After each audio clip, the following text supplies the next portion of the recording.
बड़ी रानी को घर में अब लेती गई घर जाए और राती भरी नींद नहीं आई।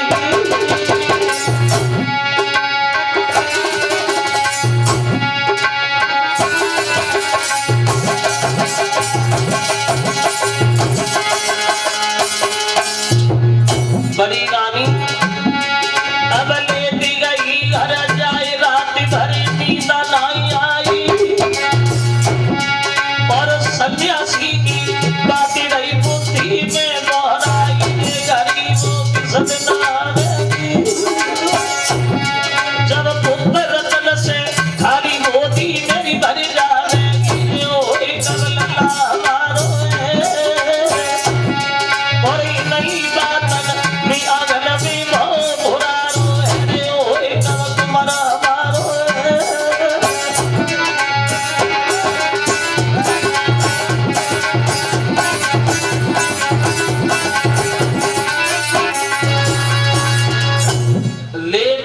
लेकिन पूरी रात नींद नहीं आई। इन्हीं बातों में उछड़ते बूढ़ते सवेरा हो गया। उठी है और अपने घर के काम में जाके लग गई बड़ी रानी। देखो इधर तो बड़ी रानी काम में लगी है और उधर देवर्षि नारद की बात सच होने के लिए चली वहां। सुबह सुबह उत्तान पाद ने घोड़ा सजवा लिया और ये शिकार खेलने के लिए वन में गए। तो दरवाजे पे खड़े होकर के केबाल खटखटाने लगे। रानी केबाल खोलो, कोई नहीं बोला। उत्तान पाद ने फिर आवाज लगाई, अरे कब से चिल्ला रहा हूं, क्या महल की दासियां भी सो रही हैं यार, केबाल खोलो। कोई उत्तर नहीं आया। उत्तान पाद ने फिर आवाज लगाई, मैंने क्या कहा, अरे सब लोग सो रहे क्या, अरे केबाल खोलो ना। अब केबाड़ कौन खोले, वो छोटी रानी जो है वहां, अरे सुखनी रसोई आई रानी।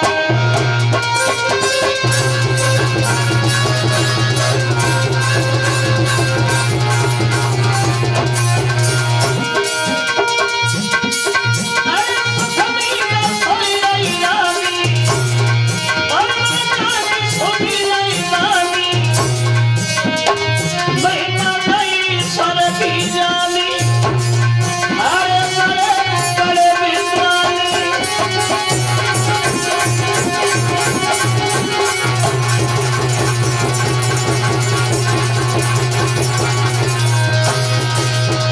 केबाल कौन खोले, छोटी रानी गहरी नींद में सोई गई। और जो छोटी को सोता हुआ देखा तो उत्तान पाद के दिल में आया, चलो अच्छा हुआ सोई गई, एक हमारी पत्नी और है, वो बहुत दिन हो गए मिले नहीं है, वो आज मौका भी बढ़िया, चलो छोड़ो बड़ी के पास चलते हैं, सो खूब सो, भगवान करे इतनी सो जिंदगी में कभी जगह ही नहीं। आगे बढ़े, छोटी को छोड़ दिया बड़ी के घर के लिए कि जब ध्यान बड़ी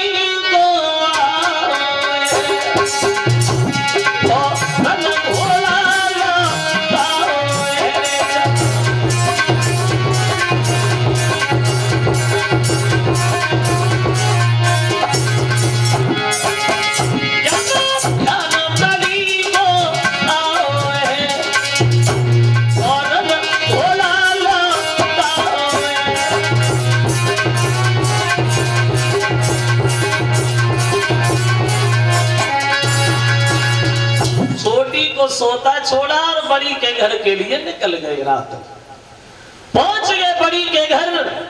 बड़ी रानी ने जब अपने पति को दूर से देखा तो भाग करके दरवाजे पे पहुंच गई, दोनों हाथ जोड़ के खड़ी हो गई, बोली महाराज आप और हमारे घर में वो इतनी रात को, अरे एक किधर से आए, बहुत सम्मान किया, ऐसा ही नहीं पकड़ कलाई पति अपने की अब ले गई गैल भाई, सुंदर आसन नाई डाली दई टूटी चारपाई, अरे टूटी चारपाई डाली दई टूटी चारपाई, सुंदर आसन नाई डाली दई टूटी चारपाई।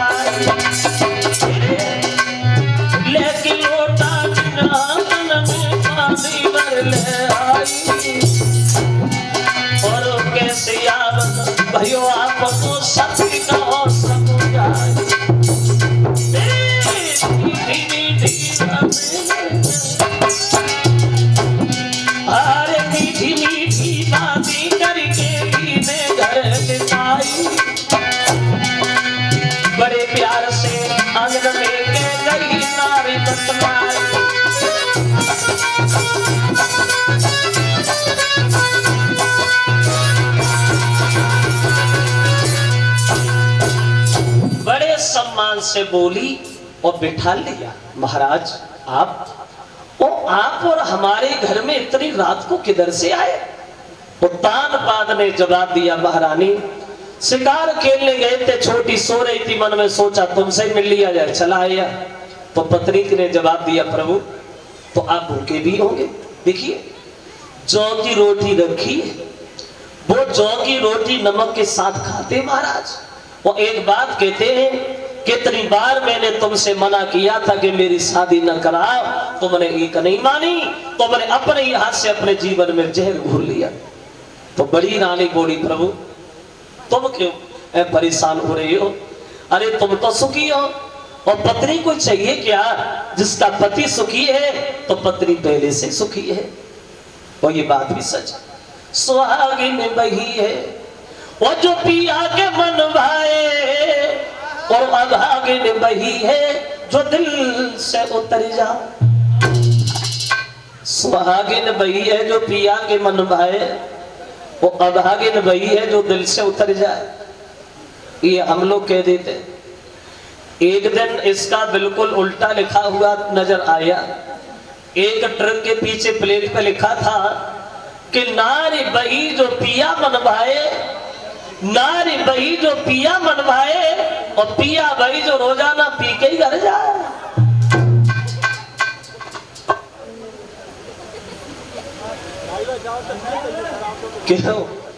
क्योंकि पंचवटी पे उपदेश देते समय अनुसुईया ने सीता से ये तो कहा था,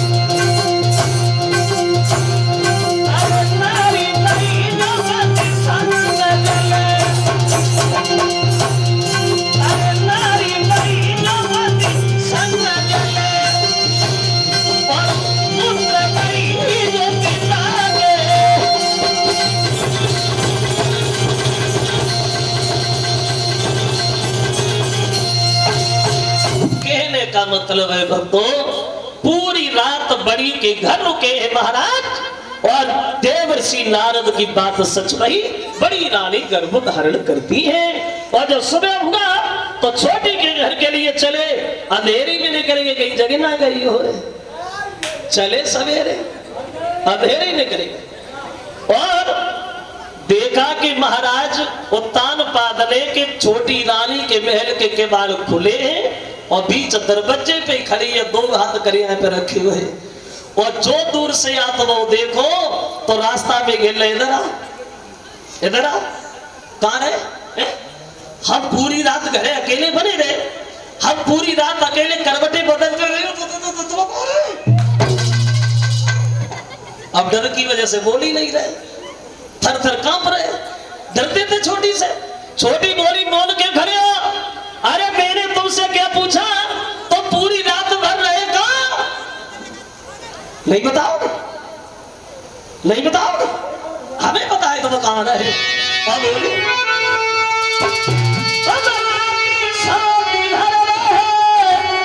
और चांदी दिल में रही धमकाई, और बात लगी करियो याद रे जब कसम हमारी। उस दिन हमारी कसम खा रहे थे, हम उससे कभी बोलेंगे नहीं, बात नहीं करेंगे,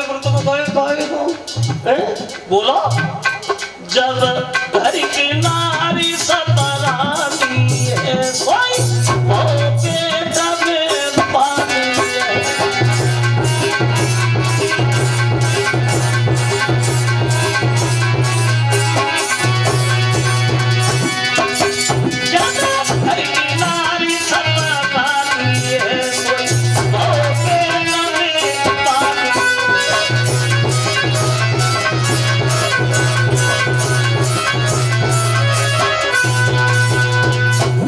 छोटी बोली, उस दिन हमारी कसम तुमने खाई है, मुझसे बोलेंगे नहीं, बात नहीं करें, फिर तुम गए गाय तान बाद कहने लगे, पागल औरत, आते आते तूने जिसका सारा सुख छीन लिया हो, आते आते तूने जैसे रानी से दासी बना दिया हो, तो अब भी तेरे दिल में उसके लिए कोई जगह नहीं है, तो उसे जिंदा काहे को छोड़िए। जब देखो तब उसी की बात, जब देखो तब उसी की बात, उसके अलावा तेरी जुबान पे बात नहीं आती। छोटी बोली तो इसका मतलब ये है कि तुम वहां नहीं गए, और हमने सोचा कि भाई जब जाना भी नहीं, बता देती अच्छी तरीका से, कभी देख लिया होता तो रहने लगी घर। इधर बड़ी रानी भी गर्भ धारण करती है, और कुछ समय के बाद छोटी रानी ने भी गर्भ धारण किया। लेकिन अब जब दोनों रानियों ने गर्भ धारण किए तो, लेकिन दोनों रानियों में अंतर हो गया, फर्क हो गया। कितना? बड़ी रानी के जब पेट में बालक आया तो उसे उतना ही काम करना पड़ता है जितना वो पहले किया करती थी, और जो छोटी रानी ने गर्भ धारण किया तो 4 पाई से नीचे कदम नहीं रखना पड़ रहा है। हजारों दासियां सेवा करने के लिए तैयार खड़ी हैं। कोई दासी पैर दबा रही है, कोई दासी हाथ दबा रही है, कोई दासी सर दबा रही है, कोई दासी पीठ दबा रही है, और कब दासी को जगह ना मिल रही है तो दासी दासी को ही दबा रही है।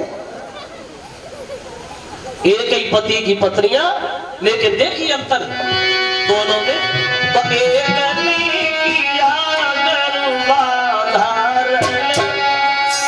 तो उस दिन से पलक न छोड़ा है।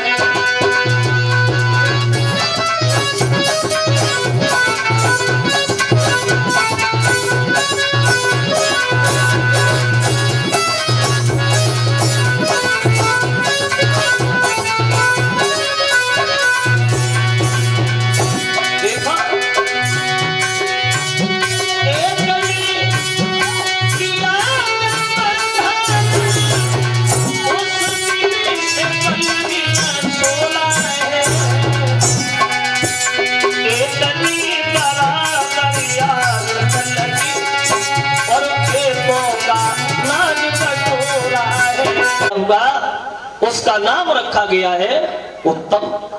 ध्रुव और उत्तम अपनी किस्मत के अनुसार दोनों बच्चा घर में बड़े होने लगे, समझदार होने लगे, लेकिन इन दोनों बच्चों में प्रेम बहुत था, ये एक दूसरे को चाहते बहुत थे। एक दिन उत्तम गया ध्रुव के घर, और ध्रुव से जवाब दिया है, भैया अकेले रहते हो, अच्छा नहीं लगता होगा अकेले, चलो हमारे साथ, हम दोनों भाई साथ साथ खेलेंगे। अब उत्तम ने ध्रुव की कलाई पकड़ी और चल दिया है ध्रुव को लेकर के। दोनों पूरे दिन खेलते रहे, और ये खेलते खेलते जहां महाराज का दरबार लगा है उस दरबार में दोनों बच्चा प्रवेश कर गए। जो उत्तानपाद ने दोनों बच्चों को एक साथ देखा तो बड़े मगन हुए, मन में विचार किया, परमात्मा आपकी बड़ा कृपा रही, चलो हमारी पत्नियों में कोई बनी नहीं तो कोई बात नहीं है, लेकिन हमारे बच्चों में तो प्रेम है ही है, और पिता को चाहिए क्या? जिसकी संतान सुखी है तो पिता उसी में सुखी है। और मन में एक बात और सोची, उत्तम रोज हमारी गोद बैठता है, आज ध्रुव पहली बार आया है, पता नहीं हम कब आए, तो आज हम उत्तम को नहीं ध्रुव को गोद लेंगे। अब उत्तम जमीन पे खड़ा हो गया और ध्रुव को गोदी में गद्दी पे बैठा लिया। दरबार में बातें होने लगी, भैया पिता हो महाराज जैसा हो, जितना ही महाराज छोटी रानी से प्यार करते हैं उतना ही बड़ी को चाहते हैं, और फिर पिता के लिए संतान बराबर है, चाहे 1 हो चाहे 10 हो। लेकिन एक बात और ध्यान रखना, जहाँ 4 आदमी इकट्ठे बैठे होते हैं वो चारों एक ही बुद्धि के नहीं होते, अलग अलग विचारों के होते। उन लोगों के बीच में एक नीच आदमी और बैठा था, नीच बुद्धि वाला। कौन? चुगला चूक तुहे नहीं, गाय कहो चाहे रोई, और घर घर फूट कराई दे, वो करे एक के दोए। जो नीच होते जिन्हें कहते चुगला, वो ऐसे लोग अपनी आदत में कभी सुधार नहीं कर पाते, आदत वाला आदत नहीं छोड़ता। जैसा हमने कल बताया था, जिसकी आदत जैसी बन जाती है वैसी बनी रहती है। चुगल से मन की बात कहो पर चुगल कबहु न छूके गो। वो अंधे पे भैंसिया कुत गई हो तो नो की यारा कूते गो। पेड़ के नीचे ऊँट करो तो पत्ता ही पत्ता सूते गो। और कुत्ते कितनो समझियो पर टांग उठाए गए। तो आदत वाले लोग अपनी आदत में कभी सुधार नहीं कर पाते हैं। आदत वाला आदत नहीं छोड़ता, तो उसे ही अच्छा नहीं लगा, उठा चला गया। छोटी रानी से जाके बोला है, महारानी तुम्हारा तो घर में कोई सम्मान ही नहीं करता है।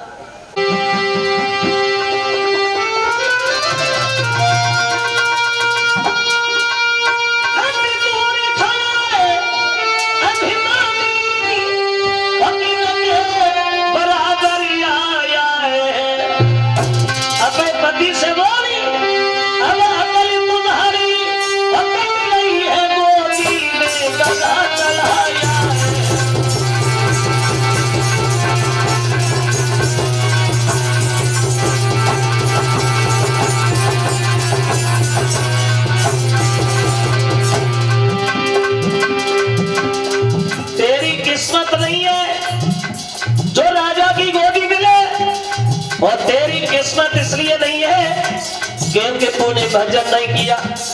अगर तू भजन करता तो दासी का नहीं मेरा लड़का बनता तो गोदी मिलती।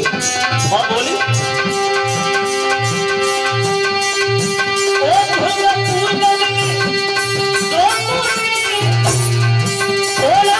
भजन किया होता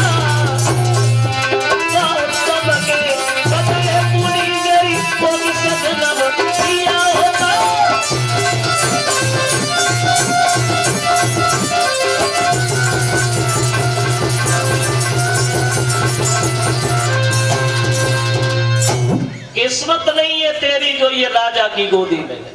और किस्मत इसलिए नहीं है क्योंकि तूने भजन नहीं किया। अगर तू भजन करता तो दासी का थोड़ी मेरा लड़का बनता तो गोदी मिलती। धुर रोने लगी मौसी, भूल हो गई, धोखा से आया, अब कभी नहीं आऊंगा। छोटी बोली दोबारा इधर देख लिया तेरी दोनों आंखें निकालोगी जा जा। धुर रोते हुए चल दिए वहां से। देखो वैसे हमारे दिमाग से उसने ये सच कहा कि तूने भजन नहीं किया इसलिए तू दासी का लड़का बना। वैसे आप लोगों ने देखा भी होगा, जो हमारे बड़े बूढ़े लोग यहाँ बैठे हैं इन्हें ज्यादा अनुभव होगा अपने जीवन में। देखा होगा आप लोगों ने, ज्यादा पैसे वालों के घर जन्म हर किसी को मिलता भी नहीं। ज्यादा दौलत वाले घर में हर कोई पैदा नहीं होता। तुम खुद ही अंदाज लगा, जो लोग करोड़पति हैं, उद्योगपति हैं, जिन लोगों को ये पता नहीं है कि हमारे घर में पैसा कितना, उन लोगों के घरों में देखो अगर किसी के एक है तो किसी के एक भी नहीं है, और किसी के एक है भी वो किसी के काम का नहीं है। कोई अंधा है, कोई बहरा है, कोई पागल है, और जहाँ घुटन ना पहुंचता वहां भगवान का दिया चलने लगी है। तो हंस रहे हम साथ ही कह रहे, यानी बड़े घर में जन्म हर किसी को नहीं मिलता। फिर वो रोते हुए चले हैं अपनी माँ के पास। माँ ने जिस समय अपने बच्चे को रोता हुआ देखा, भाग करके गोद उठा लिया। लाला क्या हुआ, रो रही हो, क्यों रोई धुरू? इधर से जब तुम गए थे तो हंसते हुए गए, उधर से जब आए तो रोते हुए आए, क्यों रोई धुरू? बोलो, क्या तुम दोनों भाइयों में प्रेम नहीं है? क्या तुम दोनों भाई एक दूसरे में झगड़ा कर आए? काहे को रोए? तो ध्रुव कहने लगे, मैया उत्तम भैया मुझे बहुत चाहता है। आज जब वो पिताजी के दरबार में मुझे लेके गया, मैंने उनसे कुछ नहीं कहा। और ध्रुव अपनी माँ से बोले, मैया रोई रोई कहीं ध्रुव महाराज, और मैया मोई मौसी में मारो।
जब पिताजी के दरबार मुझे भैया लेके गया तो मुझे गोद ले लिया। मौसी पता नहीं किधर से आई, मुझे बहुत डांटा भैया, बहुत डांटा। तो मौसी की बात सुनी तो माँ बोली बेटा तो तुम रोका ही को रहे हो। अरे मौसी भी माँ होती है और माँ तो माँ है, मार दिया भूल गया। तो ध्रुव कहने लगे भैया हमें मौसी के मारने का कोई दुख नहीं है, अगर मौसी हमें जान से भी मार देती मैं उससे कुछ नहीं बोलता, लेकिन चिंता तो एक बात की लगी है भैया। काई की? ध्रुव बोले बाबूलाली आदर से भैया कोई बोलने बैठा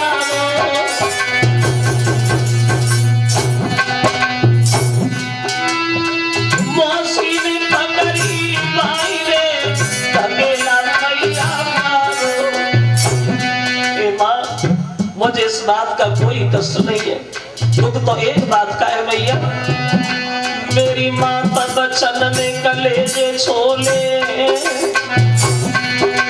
कोई मौसी को दुख नाए पिता नाए मोह से बोले।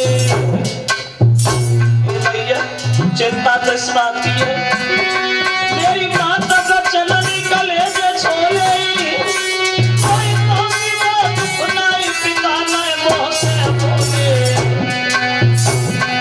सोई सुने बेटा की बात माता की आंसू बह आए, सोई सुने बेटा की बात माता की आंसू बह आए।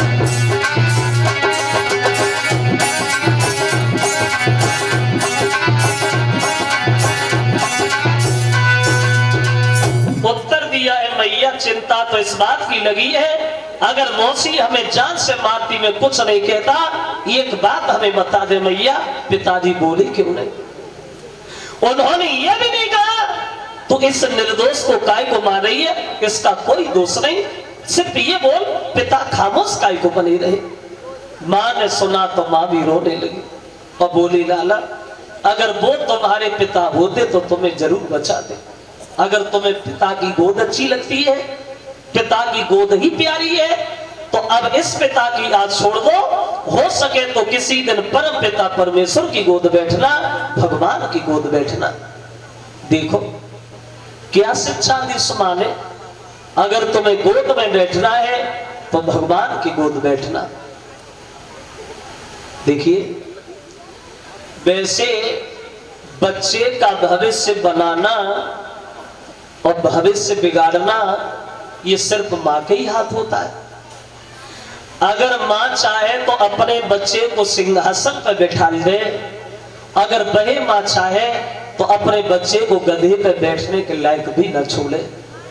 ये बच्चा तो एक सफेद चादर की तरह बिल्कुल साफ होता है, और मां जिस रंग में रंग दे बस बच्चा उसी रंग में रंग जाता है, और वो रंग जीवन में कभी दोबारा नहीं छूटता। पहले की माताएं अपने बच्चे का भविष्य उज्जवल करने के लिए बहुत मुसीबत उठाती थी, घर में गीता पढ़ती थी, रामायण पढ़ती थी। जब गर्भवती हुआ करती थी औरतें पहले तो गीता पढ़ना, रामायण पढ़ना, हवन करना, बढ़िया बढ़िया भजन गाना, तब घर में उनके सपूत पैदा होते थे, सपूत। और अब जमाना बदल गया है, अब जमाना अलग हो गया है। एक कवि कहता है अब वो जमाना है फूवर नारे नहाए न धोए, बात बात आंसू ढरकावे, और गर्भ रहे खाए पड़ुआ माटी, पंडर होगा बच्चन हो जावे। ऐसी ऐसी औरतें देखी गई हैं जब गर्भवती होती हैं तो धरी धर भर मट्टी खाए जाती है, अगर रोटी कर रही है तो चूल्हे की मट्टी बकेले। तो वो माँ अपने बच्चे का क्या भविष्य बनाएगी जिसे रोटी खाने की भी बुद्धि नहीं है लगा। और अब तो भाई जमाना बदल गया है। कभी ये मैं नहीं कहता हूँ माता मैंने ये सोचा, मैं कह रहा, मैं नहीं कहता, एक कवि कहता है आज की स्त्रियों को कोई शौक नहीं है, सिर्फ एक शौक है, एक शौक। कौन सा? रह गया शौक इनको केवल अपनी कोठरी सजाने का, अपने शरीर को सजाने के अलावा कोई दूसरा शौक नहीं रहा। घर में देखो तो 6-6 दिन से झाड़ू नहीं लगो, कोई चिंता ना है। बर्तन में आ रहा तो 5 दिन के सब्जी सलिसे पड़े हैं, कोई मतलब ना है। दूध की हड़िया में आ रहा तो कुत्ता कबड्डी खेल रहे हैं, कोई लेना देना नहीं।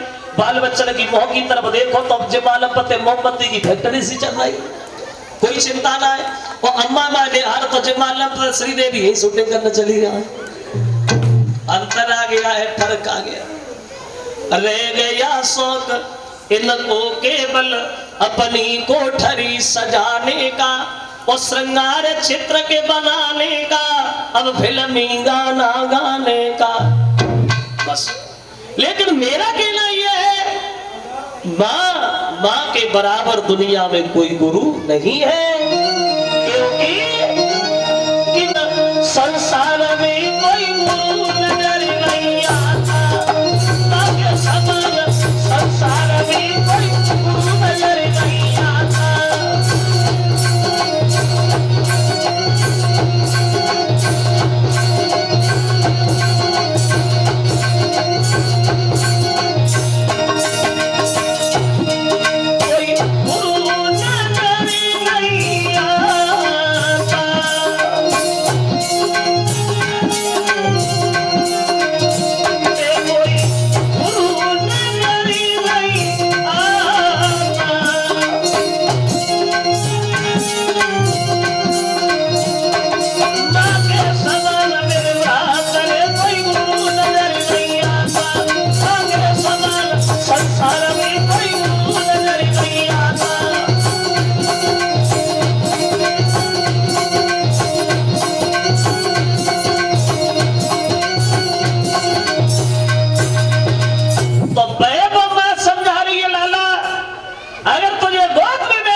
नन्हा सा बालक अपनी मां से मैया, जब तूने हमें इतना रास्ता बता ही दिया है कि भगवान की गोद बैठना, तो इतना हमें और बता, ये भगवान रहते कहाँ हैं, भगवान मिलेंगे कहाँ, भगवान का घर कहाँ है। अब पूछ रहे ध्रुव अपनी मां से, बोलो मां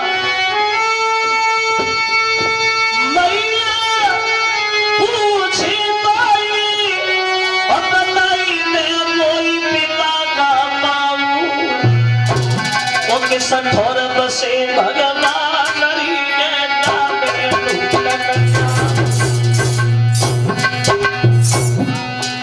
कहाँ मिलेंगे भगवान। तो माँ बोली, अरे सुन बेटा दादा न कोई ना ज्ञान का समझाऊं, हर जगह राम मौजूद वेद बतलाऊं। मेरे लाल, भगवान के लिए कोई जगह खाली नहीं है। क्यों? भक्त कहता है मुझे राम चरण प्यारा है, राम कहते हैं मुझे भक्त भजन प्यारा है, रजनीश कहता है प्रभु तेरा ही सहारा है।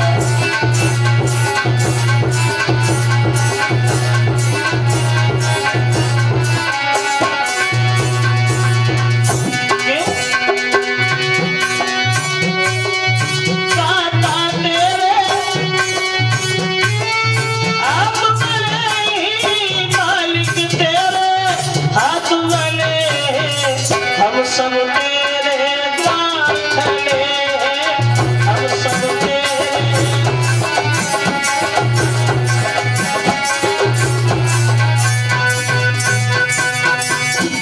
माँ ने अपने बच्चे को समझाने के लिए कह दिया, लाला जब तुम बड़े हो जाओगे तो वन में जाना, वही भजन करना, तुम्हें भगवान के दर्शन वन में होंगे।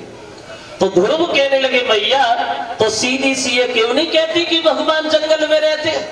और रही बात बड़े होने की, तो मैं तो बड़ा हो गया, मैं तो आज ही जाऊंगा। उत्तम भैया अपने पिता की गोद बैठता है, मुझे बहुत याद आती मैया, कह दो ना चले जा, अगर जिंदा बना रहा दोबारा मिलूंगा, और मर गया तो तुम ये सोच लेना कि हमारे कुछ नहीं हुआ मैया, मैं जा रहा हूँ। नन्हे नन्हे हाथों से ध्रुव ने अपने माँ के पैर छुए श्रोताओ, और ये ध्रुव बचपन में ही जंगल में भाग गए। भागते जा रहे हैं, भागते जा रहे हैं, पहुंच गए जंगल में, तो अकस्मात देवर्षि नारद ध्रुव की रास्ता घेर के खड़े हो गए। कौन हो? अरे पागलों की तरह भागते जा रहे हो, तुम्हें ये ज्ञान नहीं है, बड़ा भयानक जंगल है, कोई शेर तुम्हें उठा ले जाएगा, कोई सर्प तुम्हें डस लेगा, आगे नहीं बढ़ो, अरे पीछे लौट जाओ।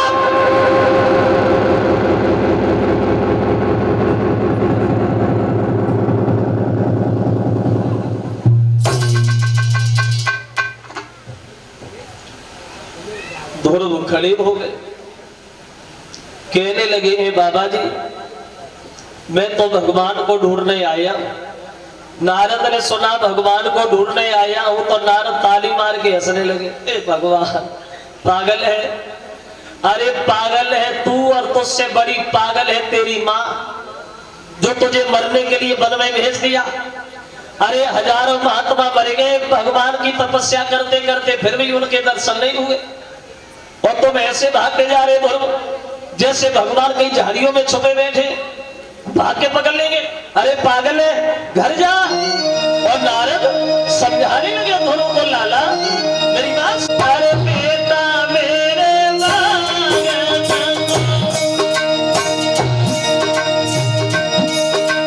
चाहिए रे, लाला मेरे ना चाहिए रे, रोई मरेगी हो।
तो ध्रुव ने साफ शब्दों में कह दिया, बाबा जी मेरी माँ ने मुझसे कहा कि भगवान बड़े दयालु, यमुना तक में दिखलाती है, जिसके चरा दिस खिली भई फुलकारी शोभा पाती है।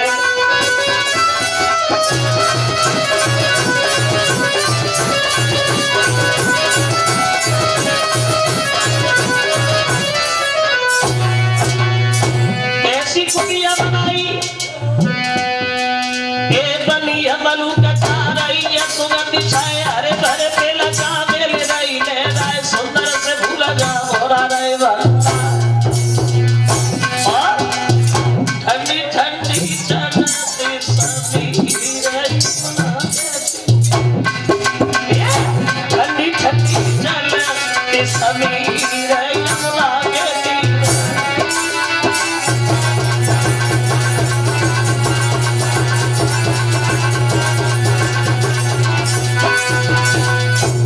का मतलब है भक्तों। अब नारद कुटिया बना करके चले गए और ध्रुव तपस्या करने के लिए बैठ गए वहां। 3 दिन हो गए ध्रुव को बैठे बैठे। अब की बार ध्रुव बैठे नहीं, खड़े हो गए और इन्होंने अपने दोनों हाथ ऊपर को कर लिए और ध्रुव ने श्वास लेना ही बंद कर दिया। जो ध्रुव ने श्वास लेना बंद किया, कोहरा बच गया, क्षीर सागर खोलने लगा, इंद्र का इंद्रासन हिलने लगा। भगवान नारायण असमंजस में फंस गए, बोले नारद ये महाप्रलय सी आ रही है, ये हो क्या रहा है? तो नारद जी बोले प्रभु हो क्या रहा है, थोड़ी देर और बैठे रहो, अभी पता चल जाएगा क्या हो रहा है। एक छोटा सा बच्चा भजन कर रहा है और क्या हो रहा है। भगवान को तनिक आराम नहीं मिला। श्रोता बंधुओं, गरुड़ पे सवार हुए, पहुंच गए ध्रुव के सामने। आवाज लगाई, बेटा ध्रुव आंखें खोलो। लेकिन ध्रुव आंखें नहीं खोल रहे। क्यों नहीं खोल रहे? जो नारद ने तस्वीर भगवान की ध्रुव को बताई थी, वह तस्वीर ध्रुव अपने दिल में छापे, तो भगवान ने अपनी तस्वीर को ही अलग कर लिया।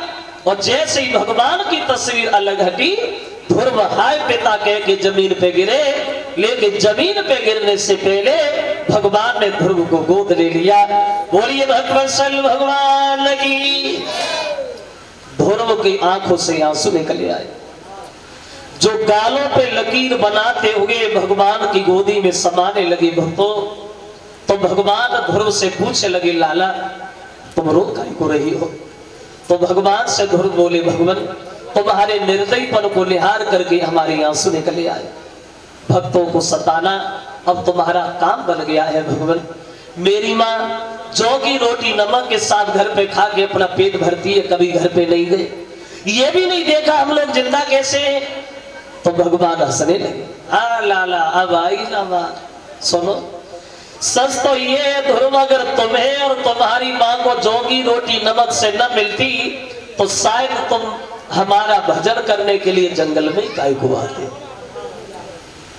और ये बात भी सच। दुख में सुमिरन सब करे और सुख में करे न कोई, और जो सुख में सुमिरन करे तो दुख काहे को होए। आदमी भगवान को कब हंसता है, कब मानता है? जब परेशान हो, दुखी हो। और जब आराम मिल जाए तो भगवान को भूल जाते लोग। भगवान रहते कहाँ है? कभी आपने अंदाज किया घर में कोई अच्छा काम हो जाए, 4-6 लाख रुपए फायदा में हो जाए, तो हम लोग घमंड से कहते ये काम हमने किया है, हमने। और कोई नुकसान हो जाए, कोई घटना घट जाए, तब लोग रोते कि भगवान ने बहुत बुरो करो। अच्छो करो सो हमने करो और बुरो करो भगवान ने करो। ये 100 रुपया हमें भिजवा रहे हैं रवि यादव, उनकी तरफ से आए हैं। लिखा है घर लगवा दो एसी राजा जी। ये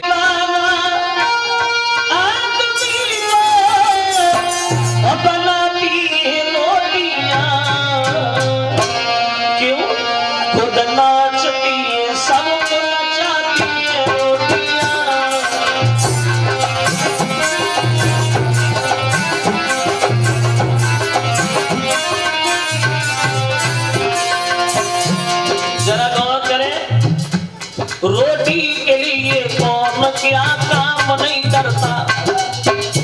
रोटी के लिए इंसान झूठ बोलता। भाई का दुश्मन भाई है रोटी के लिए।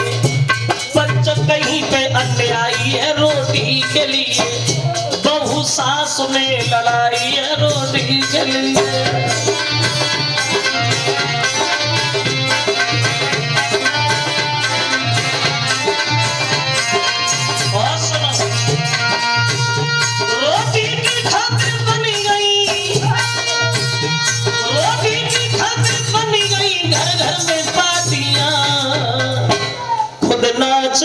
सबको नचाती है रोटियां।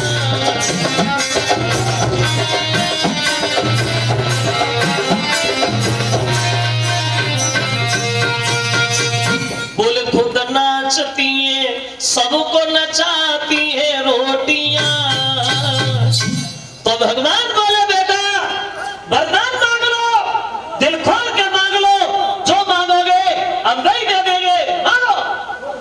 ध्रुव ने साफ इनकार कर दिया, प्रभु हम वरदान लेने थोड़ी आए थे, दर्शन की लालसा मन में थी, आपने दर्शन दे दिए, हमें कुछ ना दो, और हम आपसे चाहिए क्या, जब आप खुद ही हमें मिल गए हो तो हम आपसे मांगे ही क्या।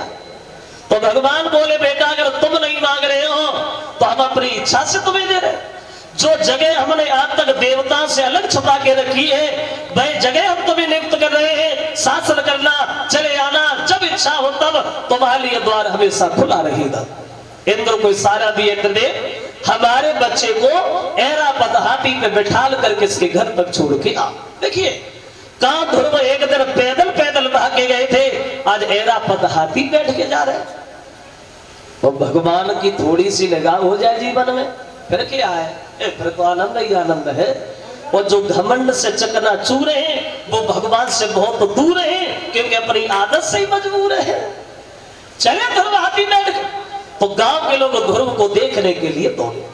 तो ध्रुव ने एक मन में बात सोची कि हमारे बड़े बूढ़े लोग पैदल जा रहे हैं और हम हाथी पे बैठे हैं, अच्छा नहीं लग रहा।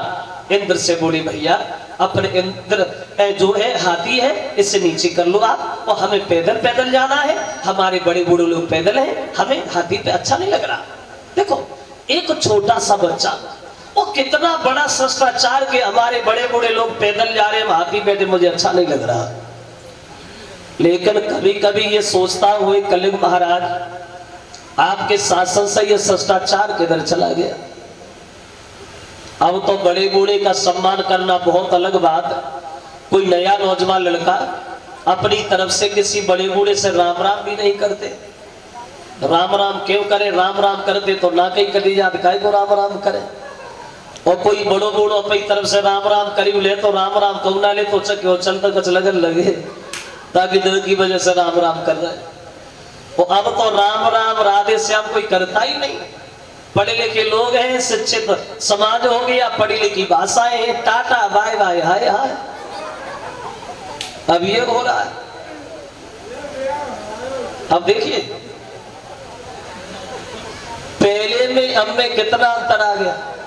खुद अंदाज लगाना, जो हमारे बड़े बूढ़े लोग बैठे हैं, खुद सोचना पहले में अब में इतना अंतर आ गया। पहले जब लोग किसी के पैर छुआ करते थे तो अपना सर दूसरे के पैरों पे रख दिया करते थे, सम्मान, अपना सर दूसरे के पैरों पे, तब वो पैर छुए माने जाते थे। फिर कुछ समझदार लोग हुए, सोचा कहां अपना सर दूसरे के पैरों पे रखो, ये अच्छा नहीं लगता, कोई नया तरीका निकालो। फिर हाथों से पैर छूने लगे, पैरों से हाथ लगाए और माथे से लगा लिए। अभी तक तो ये नियम चला, और अब आए कि सपा समझदार हो गए। अब तो पैर छूने को नंबर भी ना याद, और होरी दीवारी को नंबर आ जाए तो पान लो, कोई पहुंचा तो ना, पर ये लोग पहुंचेगा तो ठीक है, और छाती से लगा ले बच्चों ही गए। जब पैर थोड़ी छुअत एक सारो दे, अगर हमारी छाती में दम बनी रही तो तुम्हारी ये परियां जरूर टूरेंगे।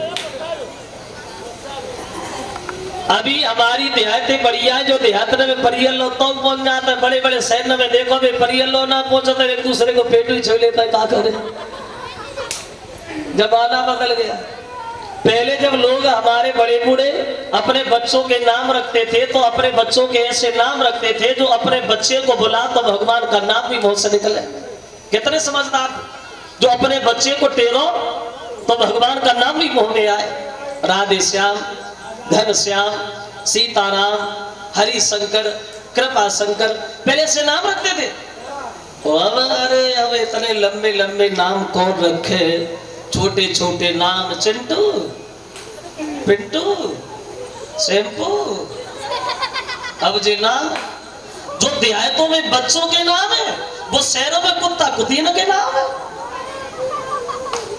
तो मजरे हम साझी करें, जो लोग देहातों में अपने बच्चों के नाम रखते हैं वो शहरों में कुत्ता कुतरे के नाम रखे जाते हैं। इतना बदल गया आदमी। देखिए कि गई बदल के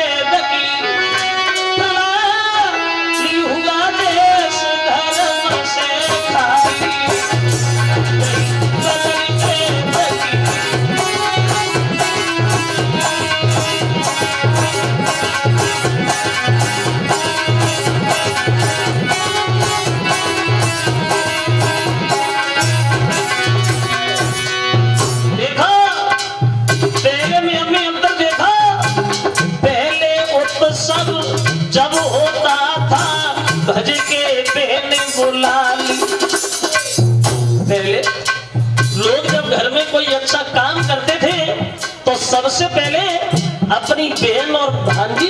जाते थे, बहन बुलाई जाती थी, मतलब थी पहले के भूतकाल में, अब नहीं है, अब जमाना बदल गया। अब पेड़ भांजी घर पेड़ों देखे भैया तो ये बोले बोली बुलाई गई घर साली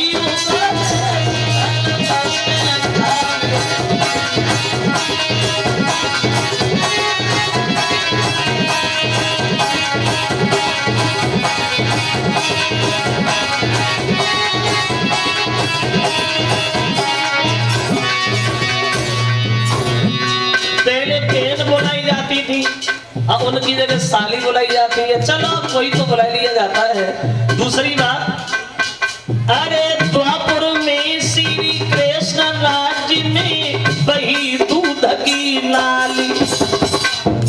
द्वापर युग में हमारे भारत में कन्हैया के शासन में दूध की नदियां बह गई और कलयुग में दूध के दर्शन ही नहीं है। बाल बच्चा घरे रोमत पड़े हैं तो वे पड़े हैं, उन्हें भैंस से निकाल रहे पाँव में लेकिन पहले से ही खड़े हैं। अभी देहातें अच्छी हैं, जो देहात में भैंसे दूध देती है, सेना में देखो आदमी दूध देता है।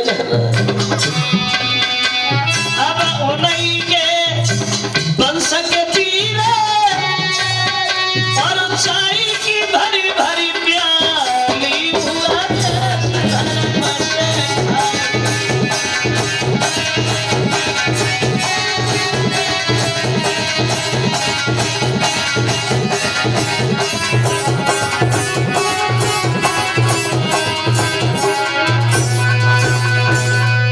चले ध्रुव पैदल पैदल। तो सबसे पहले अपनी मौसी के पास चले गांव।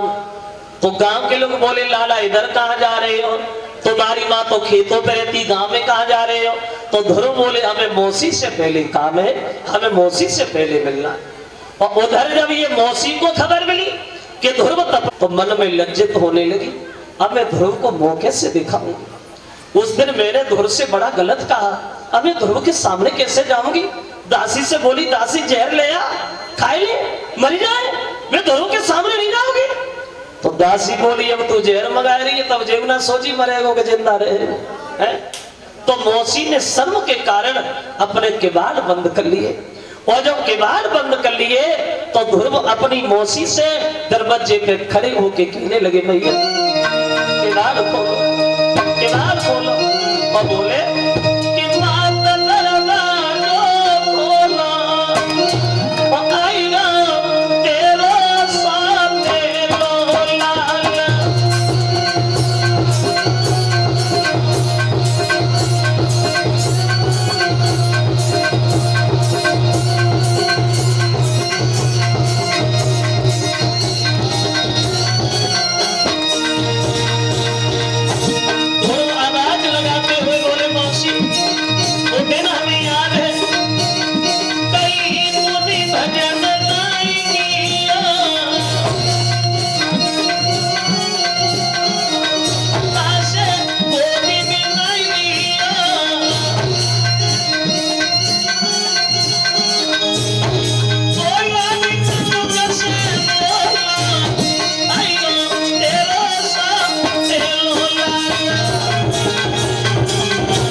मौसी के बाल खोले, दोनों हाथ जोड़ के क्षमा मांगने लगी, लाला क्षमा करना, उस दिन हमसे भूल हो गई जो हमने तुझे मारा। तो ध्रुव कहने लगे मौसी सच तो ये है, अगर तू उस दिन हमें न मारती तो शायद भगवान के दर्शन हमारी किस्मत में कहाँ थे। मौसी से मिले और अंत में अपनी माँ के पास गए ध्रुव। तो माँ ने गोद ले लिया, लाला आ गए। तुम्हें दर्शन हो गए भगवान के? बोले हाँ मैया, बड़े सुंदर थे भगवान, मैं तो चेहरा पे चकोर बन गया, पलक चलाने का ध्यान ही भूल गया। क्या? हाँ। तो मां बोली लाला हम ऐसे तो नहीं मानेंगे, तुम्हें दर्शन हो गए। कैसे मानोगे?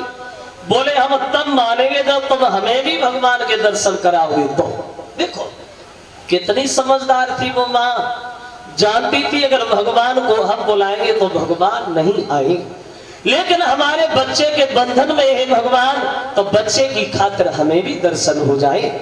तो ध्रुव बोले भैया ये कौन सी बड़ी बात, अभी बुला रहा हूं। भगवान का ध्यान किया, पहुंच गए भगवान ध्रुव के सामने, सबको दर्शन दिए और भगवान वहां से अंतर ध्यान होते हैं। श्रोताओं तब तक उत्तान पाद आ गए, बोले बेटा अब तो तुम इस राज्य को देखो, हम तो भजन करें। क्योंकि आदमी की जिंदगी हो जाती आज नहीं कल, कल नहीं परसों, कल कल करते कल गई, तोले बीत गओ सब काल, और कल आई ना कल पड़ी, तोले गए काल के गाल। आज नहीं कल करेंगे, कल नहीं परसों करेंगे, तब तक मौत आ जाती, आदमी कुछ कर भी नहीं पाता। क्योंकि